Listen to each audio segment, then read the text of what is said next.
Hey guys, this video is to cover how to sell your items on Vinted and my experiences of it so far. Hopefully this is really helpful to you guys and hopefully it helps you sell your items quicker. So first and foremost, Vinted is a site where people sell pre-owned items or new items that they've never used. There are some rules to this site, so you're not allowed to sell commercially. There's certain items that are restricted that you're not allowed to sell, so it does have its own rules.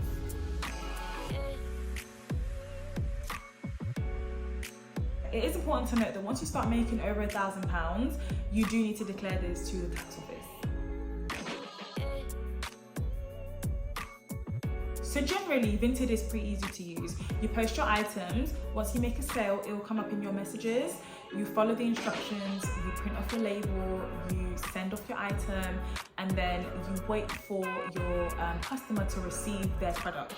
Once they've received it and they're happy with it, it will release the funds, and then you can extract the funds from Vinted into your bank account. It all sounds long, but it is really easy. So far on Vinted, I have made at least £600 thereabouts. So I'm gonna share with you some of the tips that I think would be useful in helping you sell more and sell quicker. Firstly, pictures. Try and take really good, clear, quality pictures. Try and have your background as neutral as possible, as plain as possible. And if you can have your backgrounds be consistent, that would just be A-star work. This makes your page more approachable. It makes it less cluttered. It makes it look more inviting. I would also suggest that you take pictures of your items on, if you can. Take pictures of the fabric, so a nice little close-up, and then take pictures of the front and the back of the item as well. These are the images that people want to see, and these are the images that sell.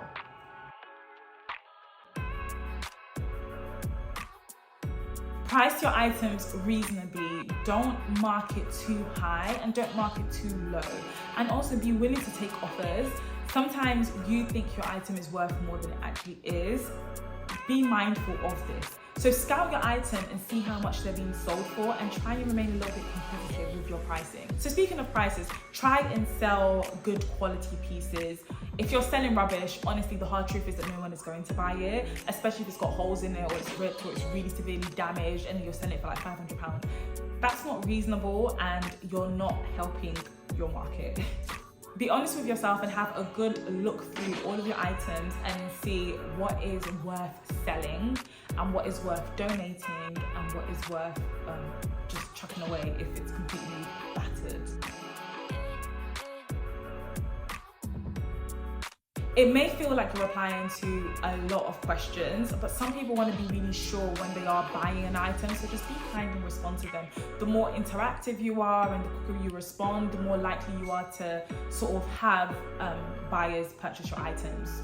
With that being said, I would suggest that if someone has favorited your item, give them a message, offer them a discount for your item, and hopefully that would entice them to purchase it quicker.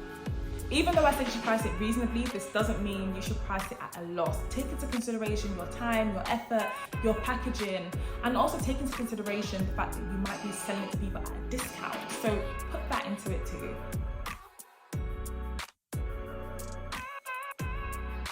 I use a company named No Issue, and I use either recycled or compostable mailers to send my items off. I also write a note for every single item that I send and I request for them to give me a review. This helps so much. When you've got a platform that's got really good reviews, people trust you more and they're more inclined to buy from you. And also, if you're starting off, it might be really good to sell at a really good discount just to kind of get your reputation up, just to kind of get your reviews going and get people sort of like interested in some of your items. Speaking of postage, one thing you might need is a printer. You can go ahead and select the delivery options that you accept and that you want, but some of them require you to have a printer where you print the postage label, attach it to your parcel, and then send it off.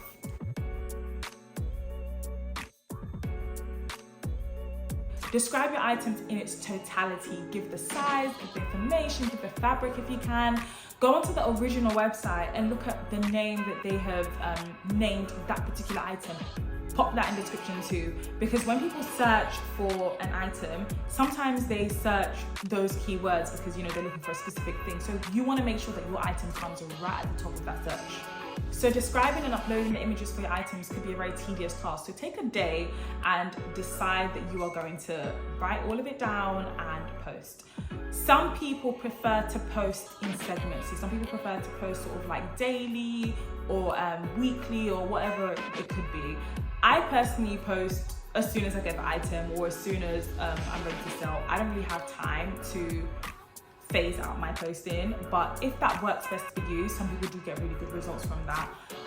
Unfortunately, with Vinted, as soon as you post, that's it. Unlike Depop, you can sort of refresh the post and it goes right back to the top of the search. With Vinted, it's not really like that. It's like once it's out there, it's out there. You can decide to kind of take it down and repost it. That is an option too, but obviously you would lose all of the people who favorited the item.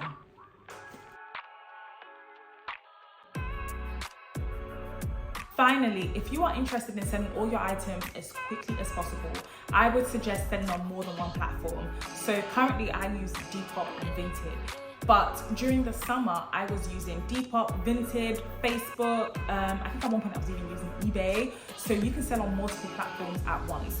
The only problem there might be you need to really coordinate your sales. So as soon as you've sold an item on one platform, you need to get with it and delete it on all the other platforms so you don't sell it twice.